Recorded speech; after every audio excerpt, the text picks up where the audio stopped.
I'm Gab. He's not Jules. He's future Jules after Jules loses all his hair. Oh, you said that again. Can't help myself. No, it's Stewart Robson joining me. Blue skies over West London. Robbo, it's still the Gab Juls Show, but thank you for coming on. We have a lot to get through because a lot happened. There was Der Klassiker in the Bundesliga. There's Barcelona kind of going down to the wire. Really tight game for them against Leganes. Kylian Mbappe being sent off. What's up with that? Liverpool pretty much wrapping up the title. But we're going to start with Newcastle. Notice I say Newcastle, not Manchester United. They just happen to be playing Manchester United. Look, obviously you've got a team with something to play for, a team that's on a high in Newcastle, having won the League Cup and being on a good run, against a team that's clearly focused entirely on the Europa League. But help me understand what makes Newcastle so good at this moment in time. In this particular game, And by the way, I should say, it finished 4-1, and Newcastle kind of wiped the floor with them in the second half. they judged what Manchester United were going to do very well. They played the right tactics. They put Manchester United under pressure when Manchester United, as I've always seen them try and do under Amorim, is play square and across the back and find themselves in tight holes. Newcastle won the ball, played at high intensity, and they had good forward movement as well. They obviously took their chances when they came their way. They play with high intensity. They're a high energy team. They've got people that are willing to run behind the opposition. Isak, Harvey Barnes, from that left-hand side, likes to make runs through the inside left channel. Murphy's playing some of the best football he's played at the moment. And a player that I know you would like, Tonali, is looking the player that everybody thought he was when he was first in Serie A. That midfield, Tonali, Bruno Guimaraes, and Joe Linton, obviously getting a lot of praise. By the way, they're doing it without Anthony Gordon, who's supposedly their second biggest attacking threat. At the back, too, Tino Livramento obviously had that bad injury a while back. But it looks to me like in terms of attacking fullbacks, and playing on the left-hand side as well. When I I saw him play for Chelsea's youth team, he was magnificent as a right wing-back, come right full-back, getting forward, getting crosses into the box. He's now playing on the left-hand side and doing exactly the same, from that side of the field, which allows Trippier to come and do what he does down the right-hand side, deliver great crosses into the box. I think Paolo Maldini showed a few years ago that it doesn't really matter if you're on your wrong foot. I can't believe I just mentioned Livramento and Maldini in the same sentence. Onto United, he dropped Onana, and I just want to get to this. Or he gave Onana a rest because of the issues or because of two mistakes he made against Lyon in the Europa League, and maybe also the build-up with Matic. I don't know. We can chuck all that in there when somebody makes a mistake like that. I'm assuming Onana will be back on Thursday, especially based on what we saw. I'd imagine so, because Bindy didn't play well enough to say, right, this spot's mine and I'm going to keep it. This is the kind of thing where some players being dropped for this game will screw them up further, and others will respond positively. We just have to put our faith in Amorim that he knows Onana well enough to say this is the right call. You're the right bunch to push with this guy, right? Yeah, as long as we don't know what he said to him, but I'm sure he's sort of said, well, I'm going to give you a rest rather than dropping you from the team, get yourself focused, ready for the next game, because you're going to be the main man in that one. And also because, let's face it, this game really doesn't matter. It doesn't matter in terms of result. And I made this argument a while back that Amorim should just figure on trying to implement his system, trying to get those players who are in the starting lineup who will be back next year to learn and understand his system. And that means Yoro, it means Ugarte. Well, Ugarte presumably everybody knows it. Mazraoui, guys like that. For the others, Eriksen, Lindelof, these are just interlopers. They're not going to be here next year. So in that sense, judging in terms of how well they adapt or understand his system. Right.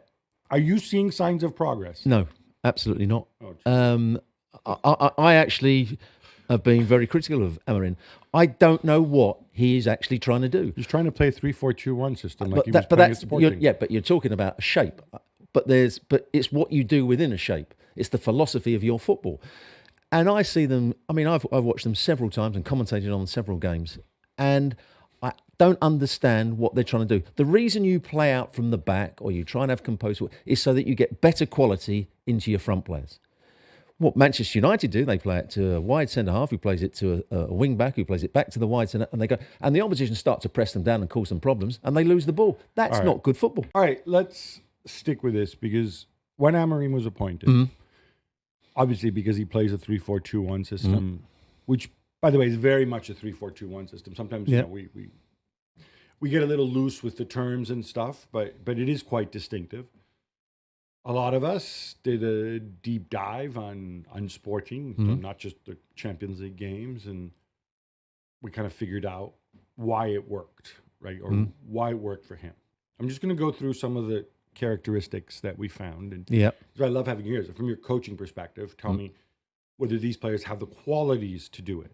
So there's a ton of coordinated movement, which obviously that's a coaching thing. You need time to implement it. United have gone deep in the Europa League. They haven't had, he's had a finite amount of time to do that. Hasn't had preseason, whatever, right? But essentially, in his back three, like he often used the center backs, the wide center backs, to progress the ball into midfield. Gonzalo Ignacio, of course, being the obvious one.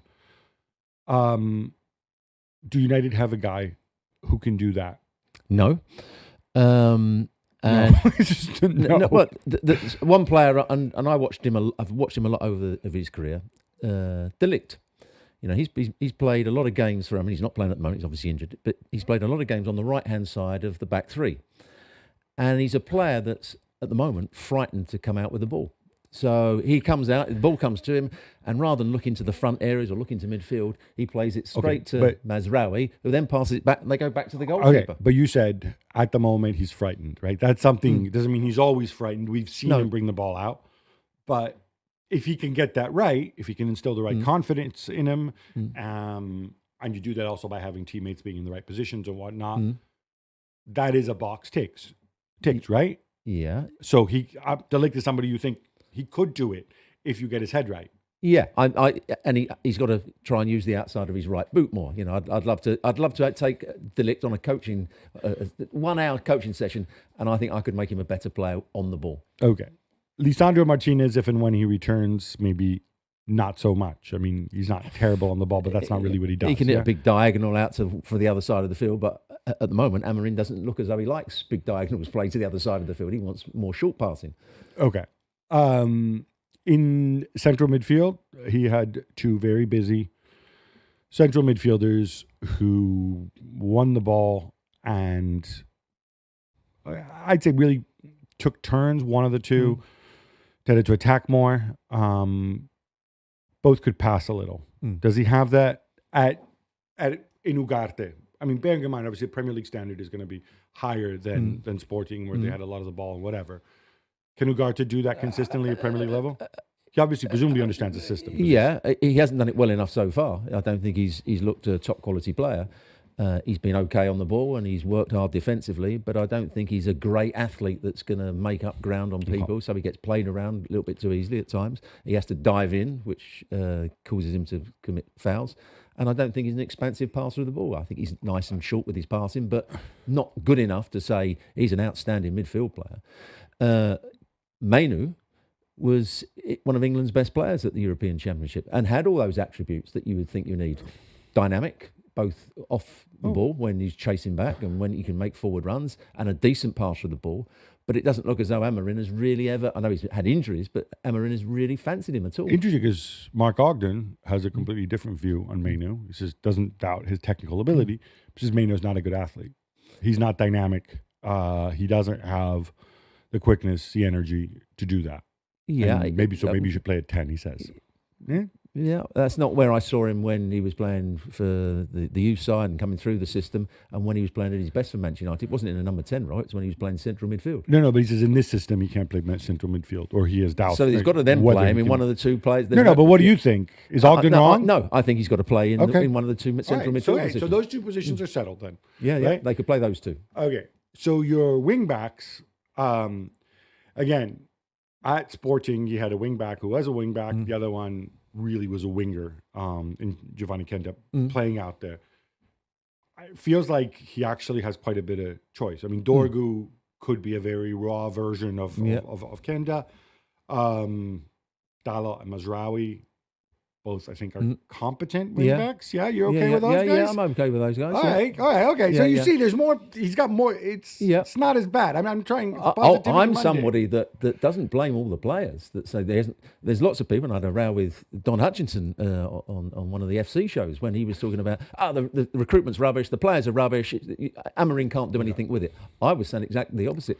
When some of these players have been bought by Manchester United, we thought they were quite good signings. And we're talking about the last 5 years. It's when they've been at Manchester United, they haven't played particularly well. And Amorim hasn't got the best out of some of these players. Not yet. But he's going to... But in one to establish, does he have the raw material, right? Does he have the guys who can play those roles? I mean, some roles you have to recruit. You're going to have to recruit. Of course you have, yeah. In the number 10s, you can... I mean, Amad Diallo, when he returns, I think is a good fit for that position. Yeah. And then you have Bruno, who... I don't think he's necessarily a good fit for this type of football, but he's your best player by an enormous margin. Yeah. So obviously he's going to play, right? Yes. You have alternatives. I think Xerxes might actually work better in that role than when he's had to play up front. But most of his bad games have been, or when he got all the stick, was when he played in that role behind the main striker. And then center forward, obviously, I don't know where you stand on the Højlund thing. Would you be giving up at Højlund? If you were coaching Manchester United, right, and Jason Wilcox comes over to you, skulks over and says, Robbo, we have a £35 million offer, £50 million offer, or whatever. We have an offer from Højlund. Should we just give up on him? If somebody said, yeah, well, I've got 50 if Wilcox says that to you. Yeah, £50 million offer, I would take it. 30.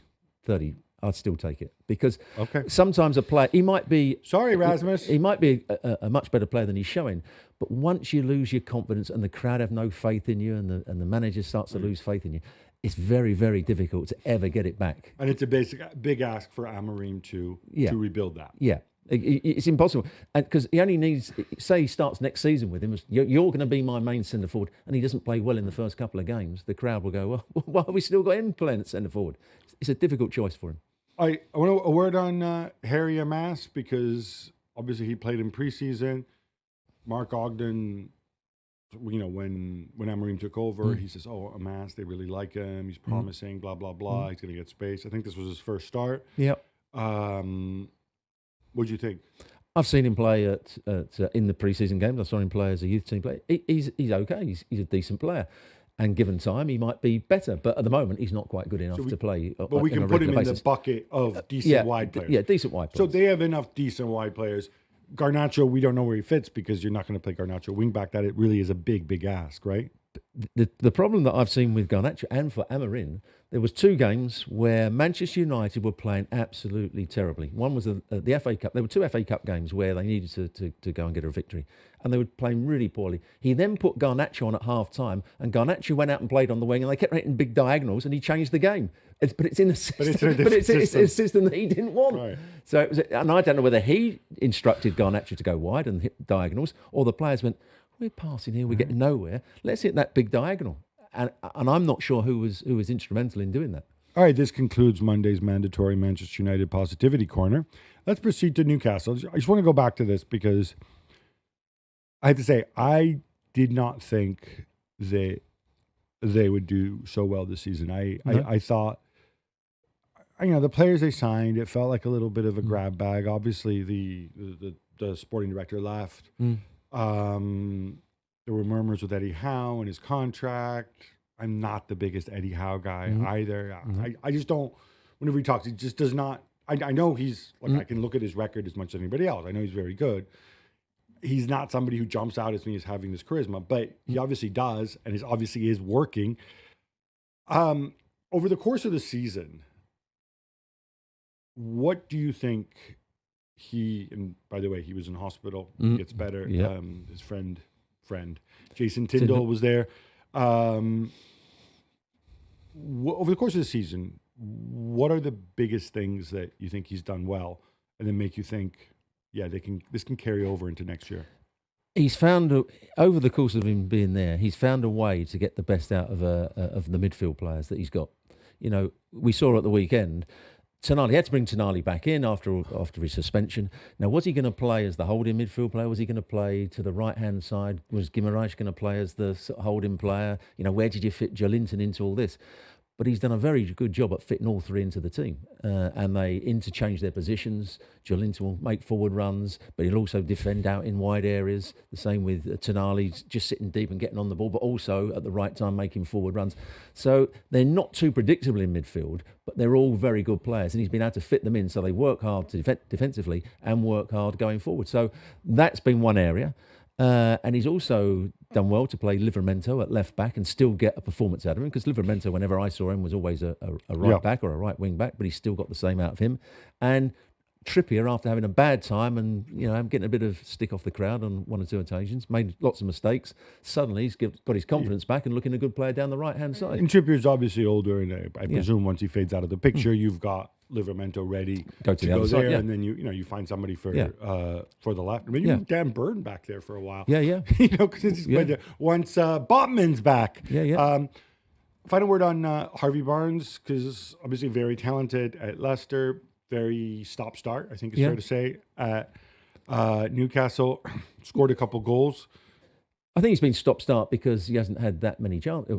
He's had chances, but he's been up against Gordon, who's played out in that area, and Gordon's been an outstanding player for them. So, when you come in, you think, I've got to prove myself, and hasn't always done that. It was good for him that he scored a couple of goals and played with the sort of the freedom we saw him play with at Leicester, where he comes in off that left-hand side, makes runs through the inside left channel with pace, both with and without the ball. So I'll be pleased to see Harvey Barnes play a little bit more. Could you see him? I know it's hard to fit them all in, but could you see him and Gordon being? They would have to make an adjustment, obviously. Yeah, being with Isak, because they both like playing on the left. They both side. like the left. I know. Yeah, so that's a difficult thing. They're the Vinicius and Mbappe of Newcastle. I think always that Harvey Barnes is going to be the second string sort of left-sided player to Gordon. Really? Yeah. You don't see him developing into a starter? I think he's a very good player, but he's not going to be the very top that's going to play week in, week out. Sorry, Harvey. I tried. All right, enough United. Newcastle, that is. How about some quick hits instead? Let's go, Gab. Kylian Mbappe gets himself sent off in the first half, but an Eduardo Camavinga goal gives Real Madrid a 1-0 win away to Alaves, which means they stay 4 points behind Barcelona. Robbo, the win is huge. What did you learn ahead of the return leg with Arsenal? They're a side that have lost their discipline. They're a side that are feeling sorry for themselves. They're a side that looking at each other and having a little moan at each other. They're a side in turmoil, I would say, at the moment. I mean, the result is a good one. Camavinga played one of his better games, scored a great goal. After playing a turd against Arsenal. Exactly. Yeah. So he needed a good performance, and he was lucky to find himself on the field. Maybe it tells that he won't play. Well, he won't play because he was sent off. But he scored a good goal and played as well as I've seen him play for a while. But as for everybody else, it was a really poor performance, and just Alaves didn't have enough quality in the final third. Yeah, I was. I like the fact that obviously he mixed it up. Vini and Bellingham on the bench. Arda Güler was given a shot. Hardly had a touch. He struggled, and then also Mbappe sending off didn't really help him. Good that Dani Ceballos is back. Yes. I mean, I never thought that we're at the stage where Real Madrid's season in the Champions League could hinge on Dani Ceballos of all people. On the red, they did. Mbappe, do you have any explanation? Madness. Okay. Madness. All right. I mean, it was a terrible tackle. Madness. Now, Gab, it's been quite a week for Mbappe. 3-0 defeat in the Champions League. The legal action over £55 million or euros. He says Paris Saint-Germain still owe him. And Sunday's red card. Yeah. And maybe these things are related. Because that is a lot to take on, right? So the 55 million, this is the old story that obviously has to do with, and by the way, I go back to Paris Saint-Germain. Whoever approved this is a freaking moron and made a really, really stupid decision. This verbal contract, gentleman's agreement. Oh, yes, it's 2 years, but it's 2 years plus an option. And then otherwise you have these bonuses otherwise you have to give the bonuses back. Otherwise we'll just not pay you. How do you think you're going to get away with just not paying him? If that's what it says on the contract. I'm not a lawyer. You know my feelings on lawyers. But if it's not written down Yeah, and I know there's going to be some pissant lawyers going to come out and say like, oh no, but verbal agreements can have legal validity. Yeah, you can put the legal validity wherever it is. Why not write these things down? Oh no, they didn't do that. Anyway, he basically got his lawyers together outside the Eiffel Tower and essentially rat-tat-tat. There's like French labor law. There's a French court. They've got like a whole bunch of, I think somebody said as many as 11 different legal actions over this unpaid money. I don't think he's being greedy necessarily. You can say he's greedy because He he's wants rich, to be paid what he agreed to. Yeah, but I also imagine maybe he took a little less money from Real Madrid because he knows he's got this money coming to him. Now, some people have raised the issue, in case you're wondering, oh, but if Paris Saint-Germain don't pay him, do they get in trouble with UEFA over financial fair play? The answer is yes, they do. However, UEFA aren't going to lift a finger until this is all resolved in the courts. So could be many years down the road. A late Virgil van Dijk goal gives Liverpool a 2-1 win at home to West Ham. Your old club, Robbo. They're now 13 points clear. If they don't win it next weekend, they can win it at home to Spurs the following week. Well, they're not playing at their best because at the early part of the season, I thought they were absolutely outstanding. Under Arne Slot came in, got them playing some great football. They were playing at high intensity. They were doing all the things they did under Jurgen Klopp, but with more composure on the ball, and they looked a threat every time they went forward. That's not been the case in recent weeks, but every team that wins the league at some point will have a dip in form and have a little bit of a nervous spell. They're having a nervous spell, but still doing enough to win games. And it was a good last minute goal from Van Dijk in the air in a game that West Ham actually played very well in the second half. So, and how about that Mohamed Salah pass for special? Yeah, very good. And sticking with Mohamed Salah, he has a new contract. Gab, you always said they should re-sign him, but at the right price and for the right number of years. Is 2 years at 20 million, reported £20 million a year, absolutely right? Yeah, I'm told it's actually marginally less than that. I've been told that it amounts to between an 8 and 10% pay rise over what he was on before, when he was already one of the highest paid players in the Premier League. For me, the 2 years are huge. I think the club have looked around and said, okay, it's not so much the cost of replacing him, blah, blah, blah. It's just that they have a lot to do this summer. I think they looked at what happened in the second half of the season, the dip. I mean, we can look at this, but they're not playing European footballs, right? So they're playing once a week. Yep. And still you get performances like this where they struggle a little bit physically and whatnot. And I think they want to address that. They've got a lot of things to address in the summer. And they said, you know what, this is one less thing. It's not going to cost us too long. It's not a long-term commitment. And, ultimately, Salah's 32. It's not like he's 35 years old. So, yeah, I think this was the right number. All right, Robbo, we're not done. We have more quick hits. Bayern and Borussia Dortmund share the spoils as they draw 2-2 in Der Klassiker. Robbo, bit of a grim first half, especially from Dortmund, but a lot happened after the break. And where's Serge Gnabry been all this time? Well, you're absolutely right. The first half, I wasn't sure what Dortmund were trying to do. They played with no confidence. Julian Brandt had an absolute nightmare in midfield. It didn't look as though they're ever going to cause a problem. Girassi, if the ball was hit up to him about 15 times, he never got near any of them. And Kim made up for that later, didn't he? Yeah, Kim and Dyer did very well against him. But the game changed at the start of the second half. Bayer winning the ball at the far post. Kim went to sleep. Bayer heads it down. And it was a great game in the second half, end-to-end stuff, good football, some poor defending. Yeah, it was a good game all round. But yes, it all changed with that goal by Bayer. And Dortmund could have won it with Pascal Gross, of course. They could have done when he was. But you talked about Serge Gnabry.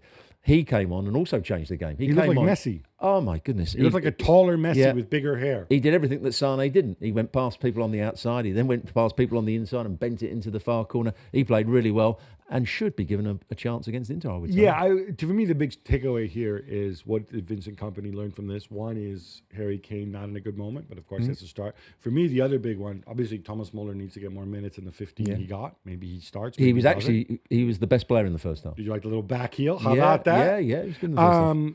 Rafael Guerreiro, I think he should be playing fullback and just deal with it. And there's a big Musiala-shaped hole.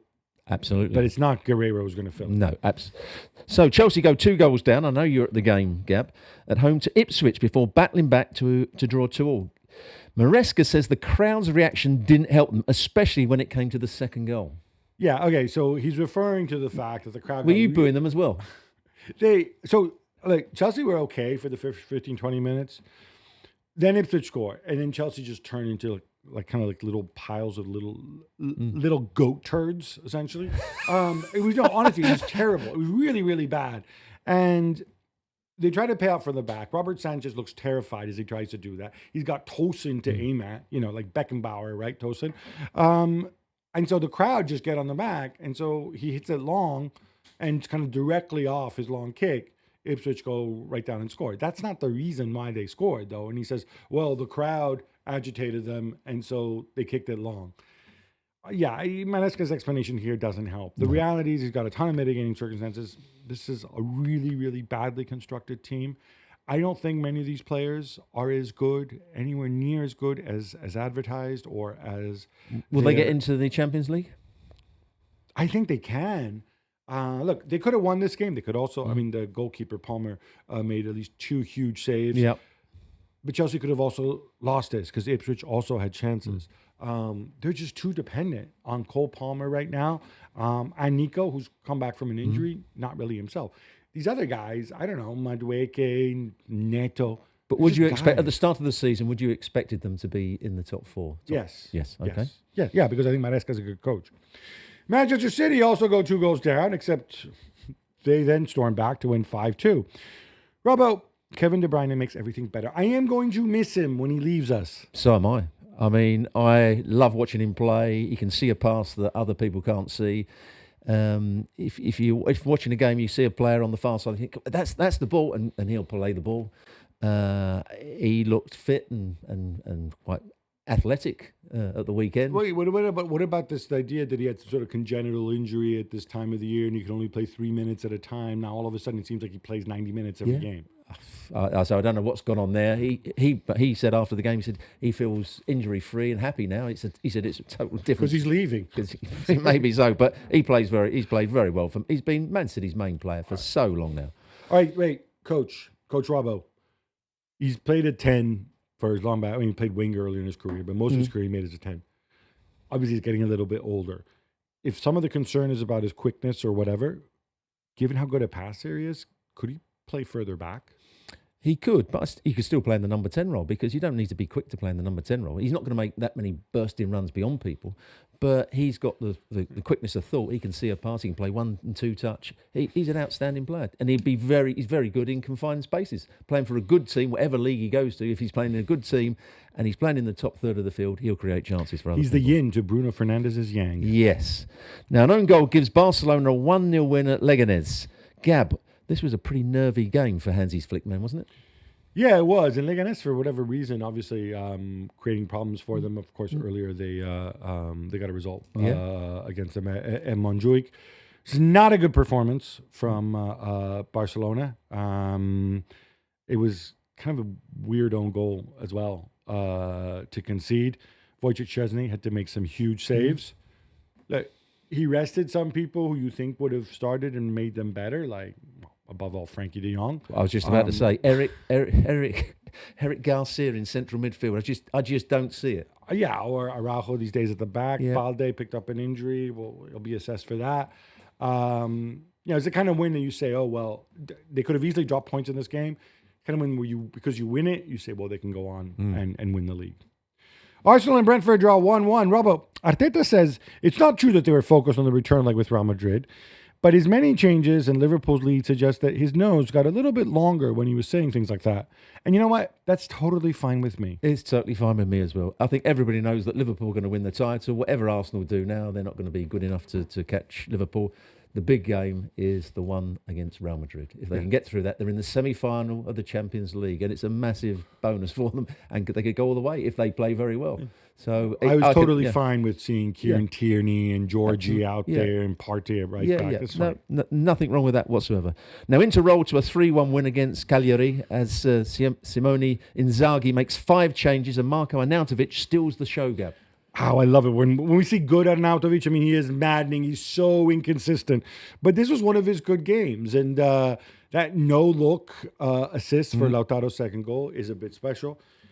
I think this is a big plus. Inzaghi loves his substitutions, loves his rotations. He loves the fact that Mkhitaryan now fit as well, that they can all bring different things. Arnautovic brings the strength and the power and the silky skills. So Inter to win the Champions League as well as the league. Damn straight. The quadruple, man. Yeah, The quadruple. Here it comes. 3 defeats and 4 for Tottenham, who fall away to Wolves 4-2. Rob Postecoglou says they didn't play badly.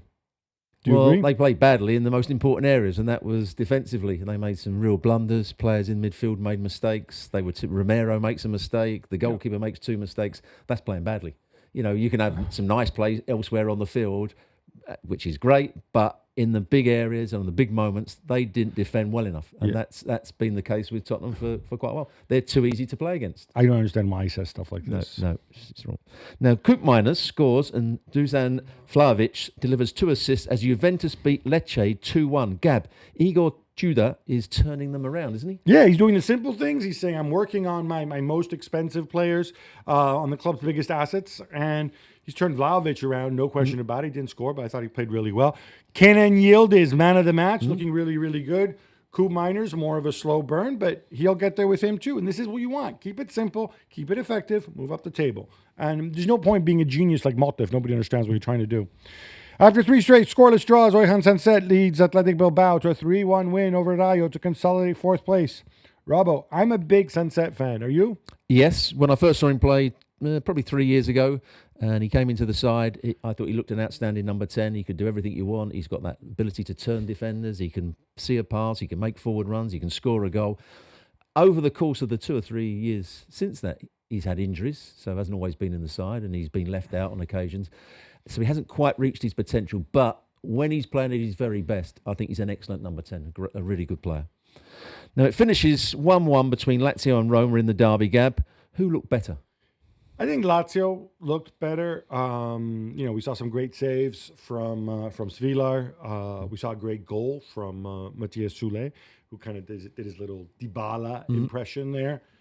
But other than that, I thought it was Lazio who generally had the upper hand, which might have been obviously a bit surprising because, of course, they played on Thursday night up in Norway, where it's probably still cold against Bodo Glimt, and they come back and they dealt with it. Claudio Ranieri, though, he praised Lazio, and looks like if he does retire, he'll retire undefeated in the derby. Eric Cantona says Jim Ratcliffe is destroying the soul of Manchester United. Robbo, does it matter at all what he says? Well, I came home one Saturday night and watched a programme, I think it was Michael McIntyre's comedy programme, and Eric Cantona was on there thinking he could sing. Now, it was the worst rendition of whatever song he was singing, which proved that he must be mad, because he thought he could sing and it was embarrassing. So I take no notice of what he says whatsoever. He might because he can't sing on the basis that he can't sing. That he thought he could. I'm tone deaf. I can't sing. I sing in public, but But he thought he could sing, and it was embarrassing. He thought he was Frank Leboeuf. He thought he thought he was. I think he thought he was Frank Sinatra. I don't know, Frank Leboeuf. But I wouldn't take too much notice of what Eric Cantona says. He's speaking at an FC United event, and by the way, tons of respect for FC United and what they built, and everything was at the genesis of it. So obviously, you're going to say things along those lines. Yeah. But dude, it's not Ratcliffe who destroyed the soul, No. if you put it. I mean, the FC United people broke away from United because they felt that certain values, certain things that they believed in, had been betrayed. That was well before under the Glazers. And for you complaining is big business, blah, blah, blah. He doesn't sound like he has a real understanding of what it is right now, what they have to deal with. And by the way, on the big business front, people seem to forget this. Yes, Ratcliffe has a big stake in United. The Glazers have a big stake, but they're a club that's listed on the stock exchange. Some of that stake is in people's pension funds as well, like ordinary Joes and Janes. Now, Monaco beat Marseille 3-0 and go back to second in Ligue 1. Gab, if they don't finish runners-up, will this be seen as a failure for your boy Roberto De Zerbi? I think so. And the reason I think so is not just that Marseille have the second biggest budget in Ligue 1. It's more the fact that you're supposed to bring a value add to the team. And this season, the things that we say De Zerbi needs to be successful, right? Time on the training pitch to instill his ideas, all this jazz. Marseille had no European football this year. So he's had all that time. So yeah, he's really had all that time to do that. And look, I think they probably still will finish second. They're just 1 point behind Monaco. But I don't know you quite have that sense of forward progress that they were looking for. Also, adding Rabiot into the mix, if you're trying to build over several years, Rabiot, great player, free transfer, whatever. But is this really the way to go and do that? So, yeah, I get a sense he's not going to be there next year. Bayer Leverkusen held to a scoreless draw at home by Union Berlin. Robbo, Xabi Alonso will likely finish second with a whimper. How much has this campaign hurt his reputation? Not much until the last few weeks, but the last few weeks have been poor. The defeats to Bayern Munich in the Champions League were pretty poor. He made some bad decisions about not playing strikers in important games where they needed to score goals, and he was almost going against what everybody was telling him and what the crowd were telling him. You need to play your centre forward in a big game where you need to score goals, which was against Bayern Munich in the league game, and he didn't bring him on until about the 91st minute. So there's been things that seem to have upset the fans and the press, but he seems that the players aren't showing the same commitment to the cause as they did last year. There's a lot of arguing between the players. They don't seem to have the same sort of respect for him as when he makes decisions from the side of the field. So I think the last few weeks have been difficult for Xabi Alonso, I would say. I'm team Xabi Alonso. I think he's going to be a great coach. I'm sure he is. I think you learn more in adversity than you do when everything goes right for you, as happened last season. But yeah, I agree with everything you said. I think... and if you were really cynical, all those teams that were pursuing Xabi Alonso last year, maybe they should have been pursuing Florian Wirtz because things really fell apart once he got hurt. Yeah, exactly. Now, 13 players, including Andel Di Maria and Weston McKennie, are being investigated for betting on illegal gambling sites in Italy. Gab, what's at stake here? So actually, while it's a big gaudy headline, seemingly not that much. So this investigation comes out of the investigation which saw Nicolò Fagioli and Sandro Tonali banned. And it's an investigation in the fact that people are betting on these illegal, unlicensed gambling sites. So part of football? Well, that's the thing, right? And a lot of this is based on Fagioli and Tonali's testimony. This is it's a different prosecutor which reopened the case because it's emerged that these guys have placed bets. But so far, they found no evidence whatsoever that they're betting on football. These are unlicensed bookies where you can play online poker. You can do a bunch of different things.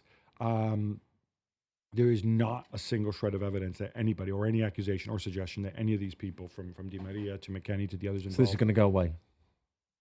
It's still illegal to bet on an unlicensed site in Italy. The fine is €250. I think they can afford that. They can probably afford that. Now, what came out as well, though, and this is kind of sad, is from Nicolò Fagioli and Sandro Tonali, both of them. I mean, Tonali talking about as part of his therapy, he still doesn't have a phone. He does not. He's living. I know young guns out there, it seems strange. Here's somebody who's in his early 20s or mid-20s and is living up on Tyneside without a telephone. And it is part of his recovery from his gambling addiction. In Fagioli's case, it emerged that he borrowed €587,000. And this is at a time when he was maybe making a couple €100,000 a year from 31 different people. Many of them footballers who were essentially just loaning him money under different guises or whatever because he was on the hold to these bookmakers. And the other thing that was fun, and this might be a way if you're trying to raise money, is one of the people running these illegal sites he'd done a deal with a jeweler, a jewelry store, where basically you'd go in with cash, you'd pretend that you were buying jewelry, so he would issue an invoice for that, and then funnel it back to the illegal bookmaker. And that's how a lot of these people supposedly were basically funding their betting accounts. Randomly, it emerged that among the receipts that they also found a receipt from Dusan Vlahovic for about €50,000. But there's no link between him and the illegal jeweler, so they actually think that Dusan Vlahovic just happened to go to the jewelry store to go and buy something. Buy a nice engagement ring or exactly. something. Back to Spurs. Big Ange Postecoglou says there's a mole at the club leaking injury news to a certain social media account. And he says he thinks he knows who the culprit is. And he's going to take action. It's not quite Wagatha Christie, right? Colleen Rooney and Rebecca Vardy. But it's still kind of no. I feel like Big Ange investigates. But how big a deal is this with the medical information? And by the way, it's something related to it's something related to Wilson Audebert. Like that really moves the needle. I would say it makes no difference to the team whatsoever. It might make a difference to Ange. He might be upset that somebody's going behind his back. But in the long, when you're looking at the bigger story, they're losing football games. That's not, this leak has nothing to do with them losing football games and making big mistakes on the pitch in big games. It's just he's another. Not using it as an excuse. He's not. No, he's not using it. But this is the reason we stink. But it just makes him look even more unhappy than he already is. It was like his rant about VAR the week before, right? And how much he hates VAR. Yeah. I'm like, okay, you can hate VAR. It looks as though the pressure's getting to Big Ange, as you called him. I'll say this on the I don't understand. Okay, I appreciate your own medical data, especially in Europe. We have strong data protection laws and blah, blah, blah. However, I think it's a little bit different when you're a professional footballer and your physical tools are literally the tools of your trade. Now, I'd be annoyed if the things that were coming out were incorrect. That was when you, if as a player, you'd have a problem. If somebody's saying, well, he's not particularly, or not injured, or hasn't got this, and he's making out he's injured, that would be a problem if somebody was leaking that. Well, but it's really fun from the journalist side. There are some clubs that they'll be super straight up, like, oh yeah, he's being assessed. They think 4 to 8 weeks. We'll know more in a couple of days. Other clubs don't say anything. Like you'll literally see a guy go off in a stretcher with his leg hanging off, and then you ring up the club and say, hey, how's so-and-so? Was he taken to the hospital? And be like, well, we don't comment on that. It's just speculation. I'm like, we need speculate. We saw the guy. We saw the ambulance leave. Like, I don't see what the big deal is. No, there's no big deal. There's no big deal. Now, this was back on Friday, Gab, but AC Milan rolled past Udinese 4-0. They looked a lot better, didn't they? But Mike Magnan's injury was a bit of a worry. Yeah, so first of all, Mike Magnan. I mean, he's fearless. He's Magic Mike. Gotta love the guy. But when you come out at full speed, and he's a big man, he collided with Jimenez, his own teammate, for the ball. And it's outside the box as well. You're putting yourself in danger, and it's not really necessary. No, why do goalkeepers do that? I just don't get it. And why does this goalkeeper do it? Because he's really good. In terms of how Milan looked so good, well, if I were unkind, I would say they played a back three. Yeah. Which suddenly means you can put more your wide attacking players on the pitch.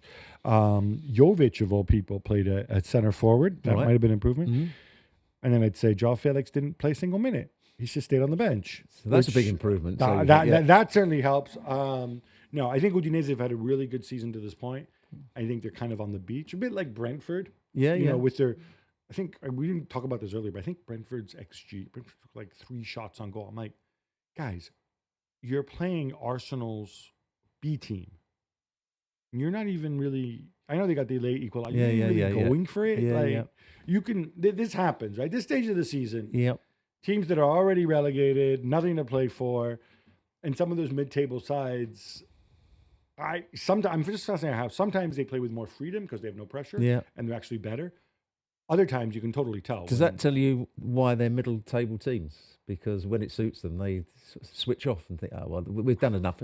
It certainly looked that way. Yes. You know, even with like Thomas Frank's eyes bulging out of his head and stuff. But yeah, no, Milan looked good. Lot of speculation saying that Iglitare is very close to that sporting director job. And that supposedly he likes Max Allegri. I'm not sure Allegri fits at Milan, but maybe he does. He's obviously there before. Won a title with them, but that was a long time ago. Stay tuned, because there's a lot of people doing a lot of talking and not necessarily people know what's going on. Now, I've been giving Nuno Espirito Santos, Nottingham Forest, and of course, Mr. Marinakis, who is the secret to all this, love all season long. They lost to Everton in Abdoulaye Doucouré's late goal on Saturday. But Robbo, here's your chance to praise Forest. We don't have you on that often. Tell me. I think this is just an incredible run this season that Forest and Nuno, of all people, have put together. Yes. It's been excellent from them because under Cooper, and Cooper did obviously a very good job at Nottingham Forest, but when they first got into the Premier League, they had all these players coming from all over the world and they were trying to fit them in. They were changing the team week in, week out. He's come in and got a system that as he did at Wolves, and he's played elsewhere. It works for them. They're very solid. They've got hard-working midfield players, and they've got plenty of pace up front in the wide areas. And they are a great counter-attacking team. They play at a really good pace. They play at a good tempo. They defend at a good tempo. They don't just sit back behind the ball. They're very good defenders. Yeah, they're good defenders, but they also are aggressive defenders. You know, there's a difference between sitting back and shuffling across the field. They want to go and win the ball back in the right areas, and then play on the counter-attack from there. And you have to give him credit. You know, Chris Wood. I've looked at him at other clubs, and he's a good centre forward, but he's made him into an excellent centre forward this season. You know, he looks a player that every time Kiwi Holland, the ball comes in the box, he looks like he's going to get on the end of it. When it comes into his body, he looks like he might turn people and hold the play up so others can go and join him. So I've been very impressed with what I've seen from Nottingham Forest. It wasn't their best game against Everton at the weekend, but there's that little bit of edgy nerves. It was amongst the crowd as well. I think he's done a fantastic job in a short space of time, really. Oh, they just slipped to fourth this weekend, 1 point behind Newcastle. But when you talk about that kind of, if we think of like a defensive triangle, right? Two center backs, Milinkovic and Murillo, and the goalkeeper Sells. Yeah. When I don't know if this correlates to success in the Premier League, but when I ask myself, who has a better trio like that? Center backs plus goalkeeper. I would say Liverpool do, and I would say Arsenal That's do. with Canati playing, I presume. No, it's with Jogo. No, yeah. Well. Konate, Van Dijk, and Alisson. Yep. I think I would take them ahead of Murillo, Milinkovic, and Sells. What about Arsenal when they've got I would take, yes, if it's not Kivior, if it's Gabriel, I would take Gabriel Saliba. I'm not a big David Raya fan, but I would take that trio as a group ahead of the Forest one. I don't know. There's too many others I would take. Even like City this season. Yeah, sure. Theoretically, but not in practice this season. No, not at all. Chelsea, yeah, whatever. Can you think of any at the top of your head? No, because most of the others, they swap and change the centre-halves and they're not quite sure who their best centre-halves are. The same can be said about Man City and Chelsea. They're never quite sure who the best centre-halves are, whereas at Nottingham Forest, at the moment, they know exactly what their best team is. Onana, Maguire, and no, just kidding. No. All right. Now, going back to Manchester United, the men's team may not be that good at the moment, but Manchester United women are third in the WSL, and on Sunday they beat Manchester City away to advance to the Women's FA Cup final, Gab. Yeah, they beat them 2-0. This is kind of a big deal because City, of course, have been one of the powerhouses historically in women's football here in England and in Europe as well. And they spend a ton of money on their team. However, here's the interesting thing to me. Manchester City had 10 players unavailable. They were only able to name 6 subs on the bench. Clearly, there's something going on there because this evidently speaks either to poor planning or something medical, or just simply just a massive stroke of misfortune. I know, obviously, they changed their coach this year, but they need to have a little bit of a rethink there, I think. And what about Manchester United women? Like, hey, Jim, have a look. You might enjoy it. The goals come late as Aston Villa trounced Southampton 3-0. Rob, are you impressed? On the one hand, it's a big away win sandwiched between two Champions League quarterfinals. Not a lot of the teams that played in the Champions League did well this weekend. No. On the other hand, Southampton. Yeah, and everybody's played well against Southampton. I watched the highlights of the game and listened to lots of things that have been said about it. And when I've seen Aston Villa this season, in the main, they've got a very good squad. They've got an excellent coach in Emery. They play quite adventurous football. They've got pace in the right areas. They're able to keep a lot of their players on the bench and still came off and affected the game.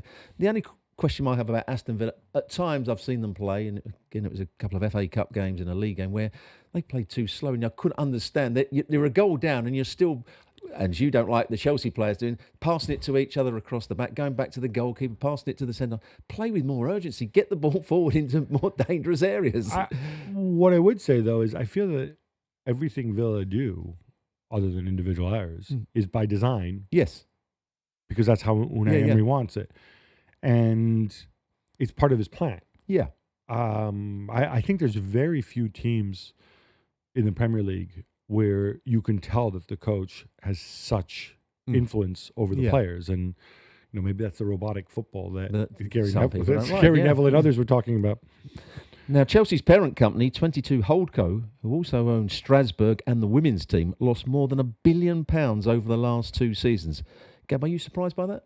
I'm not surprised, and it's not hard to see how they end up losing all this money because while Chelsea claim in their accounts that they made a profit of $129.6 million. So 22 Holdco bought the women's team from Chelsea for $200 million.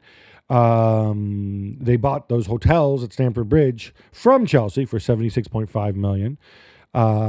They have debt of $1.15 billion, largely which is debt that was put on when they bought the club.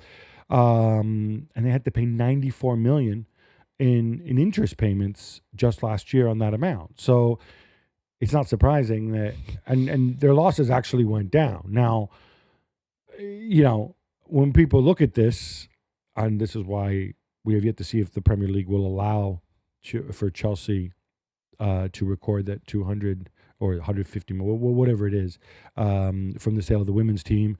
UEFA apparently won't, and so they're going to have to negotiate some sort of penalty with UEFA.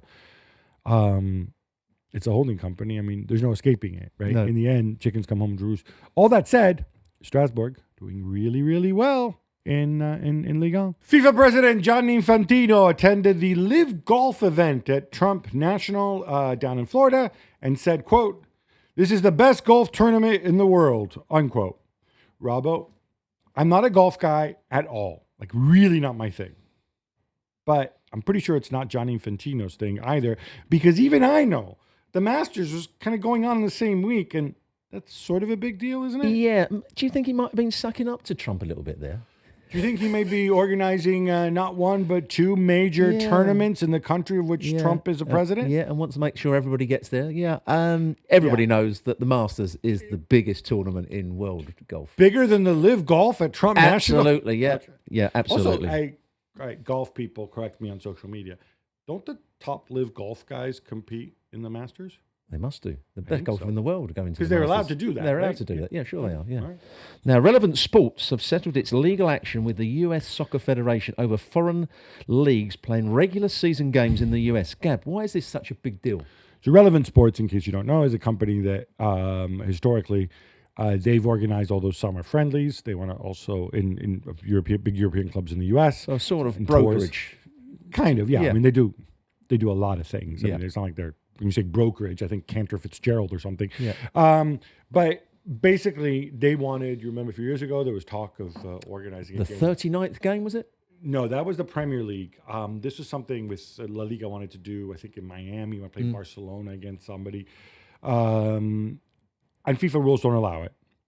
There's a bunch of people that have to okay it, including the local association.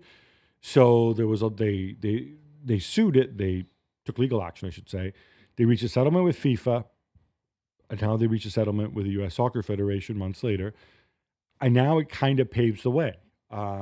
We think it'll probably be La Liga who will be the first ones to do it. Although Liga MX, I guess, could do it tomorrow if they wanted to and probably draw just as big a crowd, if not bigger. The Premier League, right now, the vibe is very much against this. Serie A have also said, well, we can do it. Serie A, of course, God bless them. Yeah, we'll do it. But we're not going to send a big team. We'd send one of the small teams that people don't really care about. I'm like, yeah, okay, yeah. Way to sell it, guys. Yes, oh, look. I think if you're going to do this, have any success, you got to do it with the big teams. You have to, well, you're not going to send a Classico there, but you need to have one big team at least, or one big brand anyway. Now, whether the local leagues, just mean teams giving up a home game, teams in the NFL give up home games, right, to come to London. Yep. So, I don't know. I don't think this really moves the needle as much as people think it does. But, hey, people are coming up with new ideas to make money all the time. Robbo, this brings us to an end. I'm going on holiday. How about that? So where to? I am going to the lovely Canarian island of Tenerife. Very nice too, yes. But don't worry, Jules will be back, and you'll have excellent co-hosts with him. None of them as good as Robbo. Sorry, Natum and Don. Until then, love the game, love your neighbor, love yourself.